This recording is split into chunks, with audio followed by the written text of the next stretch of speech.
Hey y'all, I'm here to give you a general movement tutorial for Ape Escape 2. If you move the left stick like barely at all, you'll get this little tiptoe. Move it a little more, you start walking. Move it all the way, you start running. Not really a use for the slower speeds, but figured I'd cover them. There's two jump buttons, there's R1 and R2. They do the exact same thing. If you hit two jumps in a row, get a double. If you're standing still and you press both jump buttons, nothing happens besides a regular jump. If you're moving and you press both of them, you get a dive. If you press in the left stick in the air, you'll do a little ground pound thing. Doesn't matter if you've double jumped or anything after it. How long it takes depends on what you have equipped. I think the only one that's longer is the stun club though. He does two little spins in the air before he comes down. With anything else, it's just one. You can change what you have equipped in the air though. So you can get like the pound with the stun club if you wanted, or you can get the longer one and switch to something else.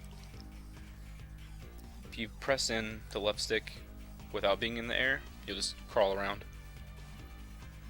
And if you let go of it, you stand up again. You can also hit a jump button to like flip forwards. So that's another way to come out of crawling. You can use items while you're crawling. Well, you can use some of them. Some of them, like the boost tube here, just kind of do a funny animation.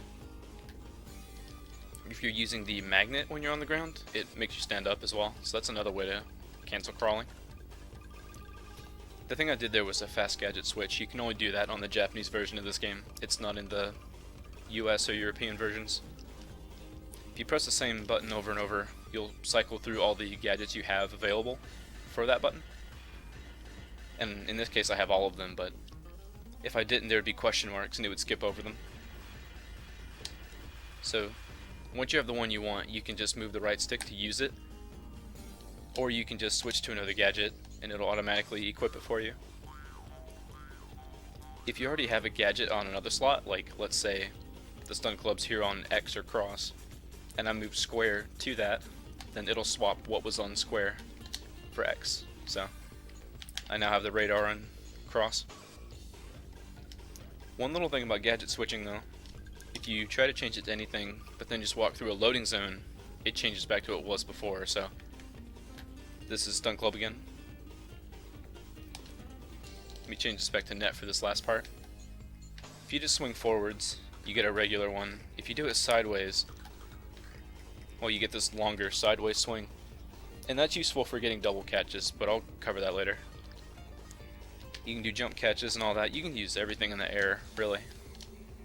If you hit jump and you swing the net at the same time, you get this kind of air catch thing, air spin, that you can move around with. You can buffer it too. Just like that. Not quite getting it. Hold on. Yeah. It's a little iffy on timing, but you can do it. You can use it to like store it in water and all that.